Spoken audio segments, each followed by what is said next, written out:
Today I'm here with my man Dillano Medina, and he's gonna show us how he spent $10,000 to turn it into $65,000. Hey, bro, so before we get into this particular house, Dillano, could you tell us a little bit about this deal? So basically, I got started into Airbnb short-term rentals, mid-term rentals, beginning of this year. I met a girl who basically sources and finds rental arbitrage opportunities on Zillow, and she found us this one and got us connected with the landlord. So he wanted $2,600, and we were like, okay, and we saw the income potential, and we said, shoot, it makes sense, so we might as well just go ahead and take action with it. So you don't own this? Right, so I don't own this, right? So we always talk about OPM, other people's money, but we don't talk about OPP, other people's property, right? Oh. So it's a way to be able to leverage and be able to make money, especially if you're on a low budget or don't have a big budget when you're getting started in the investing, so. All right, so essentially, others people's property, I like that term. Yeah. So rental arbitrage is essentially you finding landlords, you lease it from them, and then you sublease it out. It's the way you see fit. Right, exactly. And you could do you could do it for anybody. You could do it for your friends. You know, let's just say you have a lease that's $1,500, and you know somebody's willing to pay $2,000, right? You make a quick $500, and you're good. All right, so essentially, y'all hear that he's doing the Airbnb arbitrage. What we're gonna do now, we're gonna check out this property. We are in Charlotte, North Carolina. This area used to be the hood, outskirts of downtown.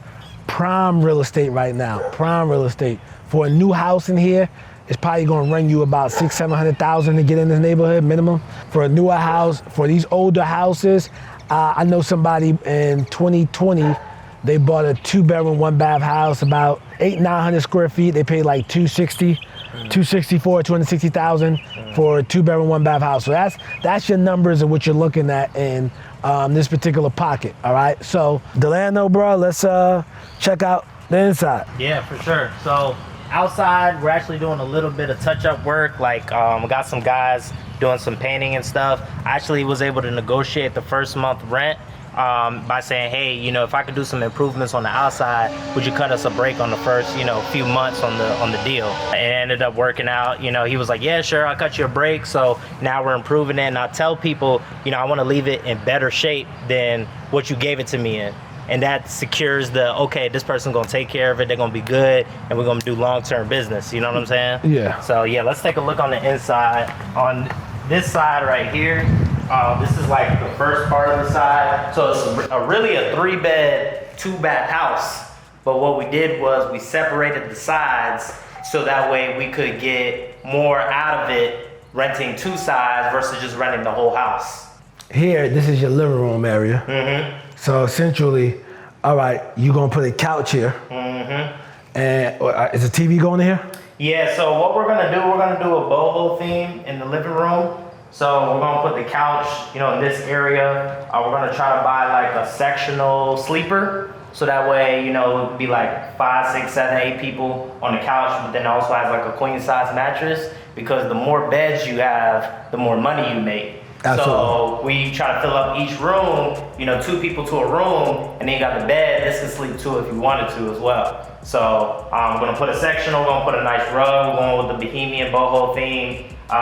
So we still got a lot of stuff that we have to get, but you know, we just went based off the walls, the ceiling fan here, that already came like that. So that's just kind of what, you know, brought the idea up to do that. And yeah, it's gonna look amazing when it's all done. But we just put a fresh coat of paint, doing some touch-ups, and you know, you could actually see in the area, you know, we're doing obviously doing the painting and stuff like that. But you know, this will be the dining room area. So you know, we're getting a dining room for free. This is not it, but we're gonna be getting a new dining room table set, getting that, and we're just gonna be trying to save and conserve the cost as much as possible, because it's too much. You know, we don't want to spend too much of it here. Now, you said a boho theme. Yeah. Could you explain what a boho theme is? Yeah, so it's like Bohemian, right? The Bohemian style. If you look it up on Google, you look it up on other Airbnbs, it's kind of like the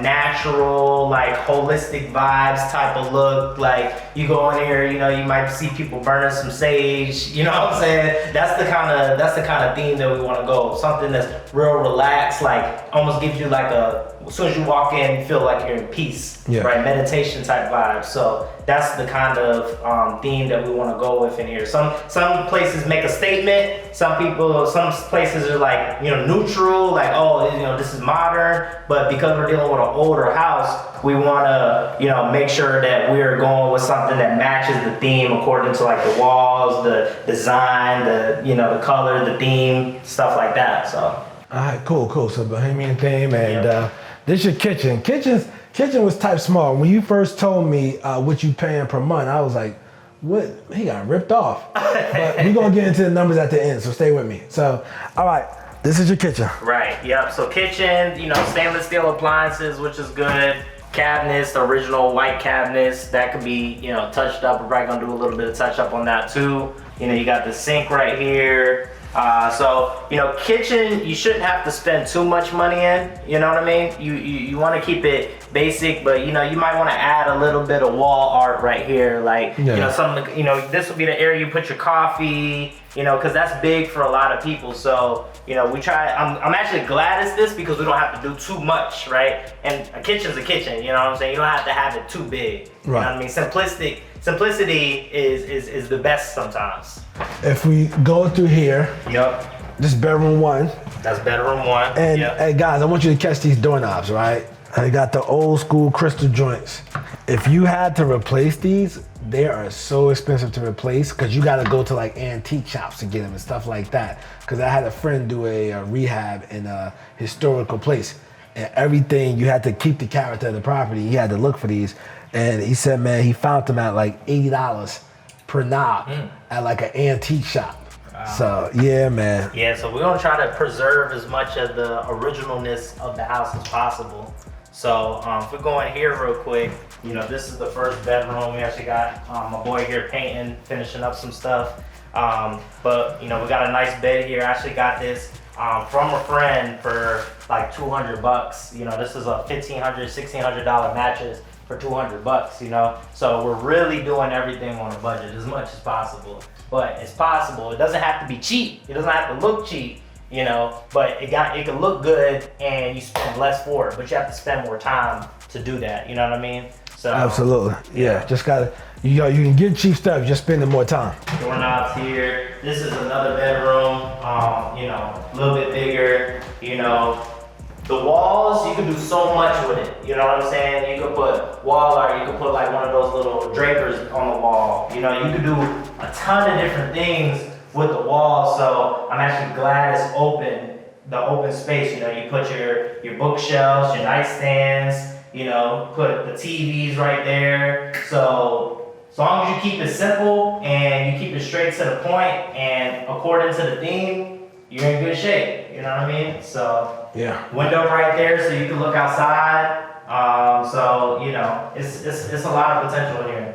A lot of potential, especially for the area. And guys, if you're not from Charlotte, North Carolina, this area, when I say it's prime real estate, you're literally in the outskirts of downtown. You have, you know, some hospitals nearby, medical center. You have a lot going on in this particular area. All right, so it's the bathroom. Yeah, it's the bathroom, right? So check out the bathroom there. So, you know, you got your vanity, your bathroom, and...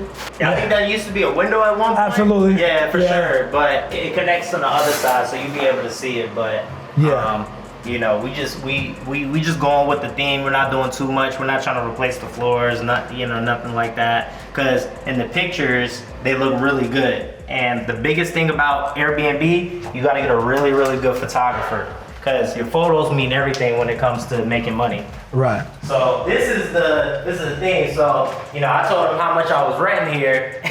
He was like, man, you're out of your mind paying $2,600 for a 2-bedroom. $2,600. Yeah. 2-bedroom. 2-bedroom on back. He was about to slap me, right? Yeah. But I showed him on this side, and then he was like, okay, now that makes sense, right? So you got this side here that is another bedroom. Technically it would be a master if you wanted to make it, right? So you got your shower here. Yep, so you got your shower there. And this one is more modern, right? More modern, more contemporary, you know, high ceilings, You got the high window right there. We got the brick wall with the fireplace. So we really just kept this side as it is because it was already modern when we got it. So we just put a little touches, plants, everything, right? You put a plant here, automatically increases the value. I don't know how, but it just does.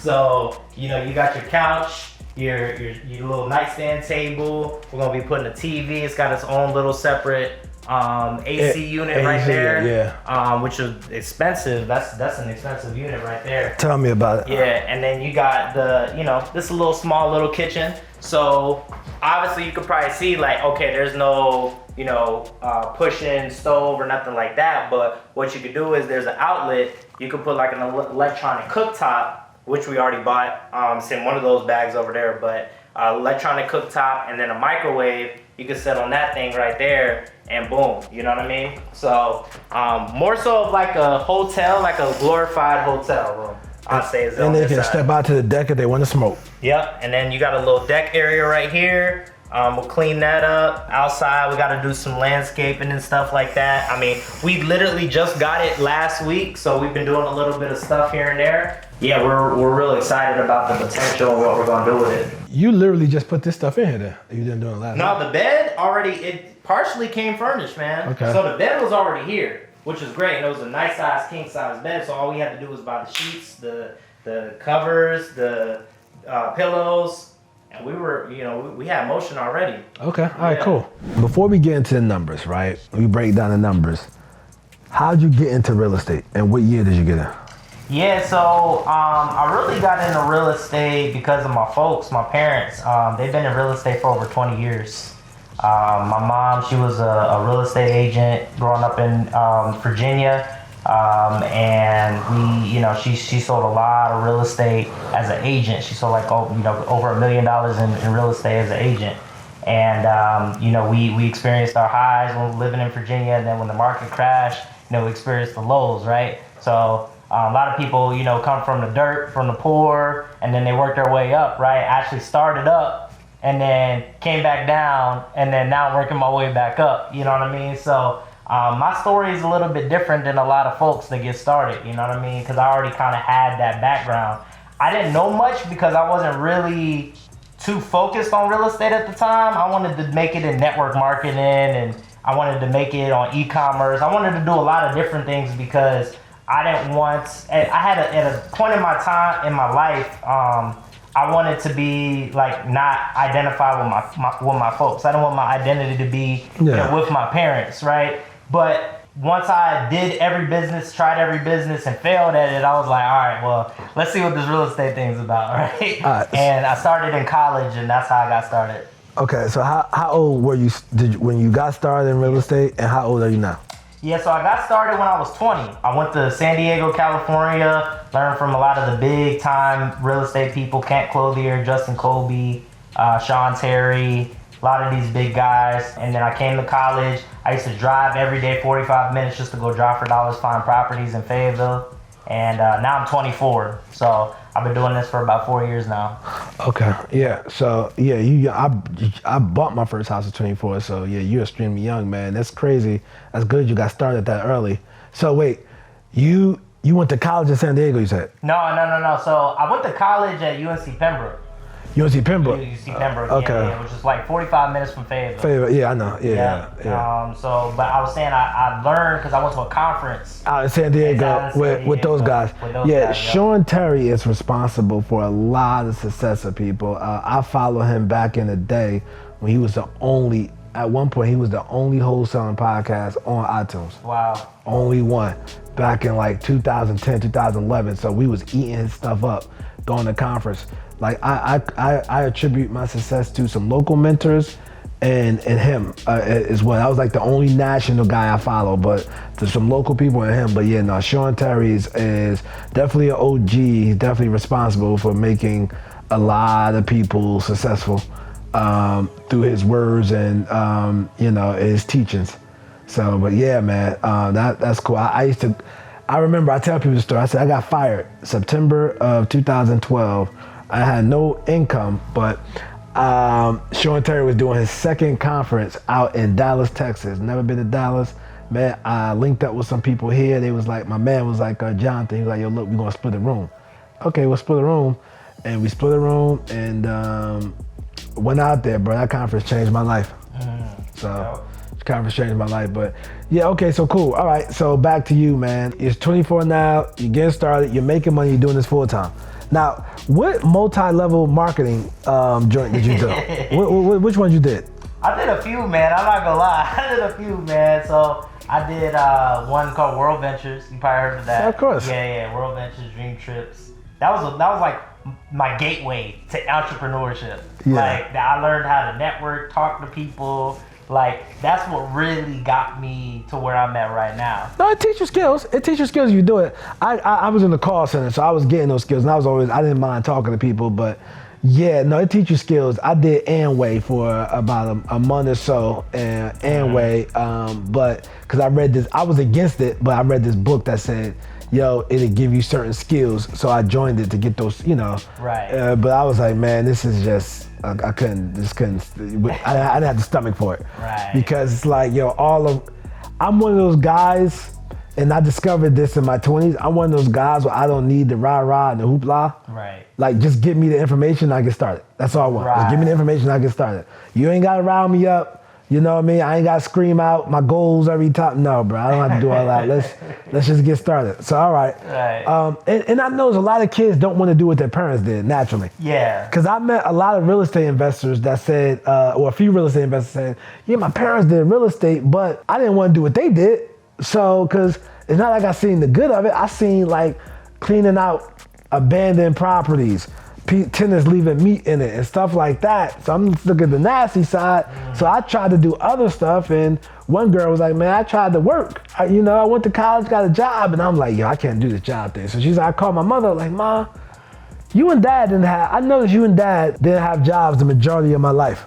What's that real estate thing about? And she's full-time successful at it. But yeah, like, all right, so you've been pretty much doing it for like 4 years, you say?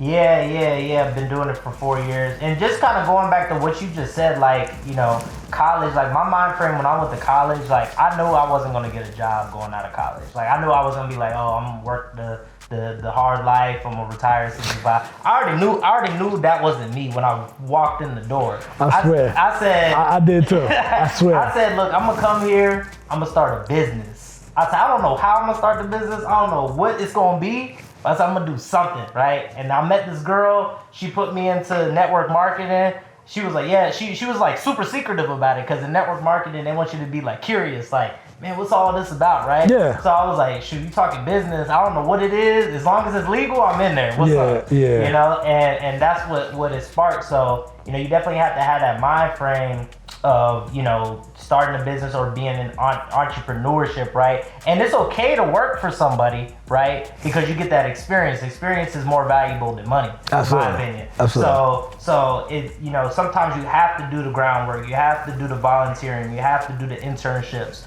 to get those life skills, because you don't know what you're doing when you first start out. But once you see how an actual business operates, you're able to know, okay, this is how I should operate in my business. Or I could take bits and pieces of this and attribute it to my own business, right? And I'm not saying you should go to a job interview and be like, hey, I want to do a business, but I'm just working here just to get my hours. Don't do that. Don't do that. But you gotta you gotta know in your head, like, hey, this, I'm gonna get something out of it. I'm here for a season. I'm here for a reason. You know what I'm saying? So that's how I always thought, and that's what's attributed me through real estate, because I did so many different things and tried so many different things. But the biggest thing that made me the most successful was real estate. Get started in the wholesaling, get started in the fix and flip, and then the rest was history after that. You just sold me one of your flips. Yeah. You just sold me one of his flips. Literally the other day, we just closed on. He sold me one of the flips. I was the end buyer, and I'm talking about a flip that he rehabbed and he did it, and yeah, he sold it to me. I'm probably one of the easiest buyers he dealt with. But yeah, so it was 5 bedrooms, 2.5 baths, 3,000 square feet in Charlotte. I'm not gonna reveal the price, guys, because I don't want y'all guys to know. These are the price. Nah, let's do it. And I was talking to a builder on the outskirts of Charlotte, because he was building 3,000 square feet starting at like 350 350. It was in Mount Holly. He was starting at 350 in his new community, and I'm like, 3,000 square feet on the outskirts of Charlotte for 350? That's unheard of, God. Like, you can't, like, that's unheard of. So I went out there, talked to him, sat down with him, but the community had a lot of rules. And then our mutual friend DeAndre put us in touch, and I was like, wait, if I can get through this in Charlotte, we agreed on the price, and yeah, he made it happen, like 3,000 square feet, let's go. So yeah, man, because one thing about real estate I've learned, somebody taught me this, right? And it was later on in my career. He said, man, you never look at the cost of money, because of real estate is either you want to buy, you want to borrow, steal, or beg to get real estate. I'm not saying steal or nothing, we don't do that, guys, but you know what I mean? You just want possession of it. Once you have possession, and we're talking about like a good deal. Once you have possession, then you figure out what you need to do to exit and all of that. So, because there's multiple, it's plenty of deals I had to take down with hard money that were rental properties. I took them down with hard money and figured out how to get out the hard money later. Now let's break down this deal. You mentioned how much this was to rent. How much, I want you to tell people again, how much is this to rent? All right, so this whole house, 3-bed, 2-bath, about almost 1,400 square feet, is $2,600 a month, right? We're in Ashley Park, Camp Green Street, great location, right? So price, I get it, right? I'm not questioning that. I could have beat them up if I wanted to, but you know what I'm saying? I understand the price. So we are paying $2,600. The first and last month what we had to pay up front was $5,200. Okay, so pay $5,200, and then cost to furnish the whole place, right? We're going super low budget, because what we do is we use, like I said about other people's property, right? We're using other people's money for this too. You know what I'm saying? So we use investors to help fund our Airbnb, so that way we keep our cash and we pay a return out over time as well too. And they get paid out when we get paid too.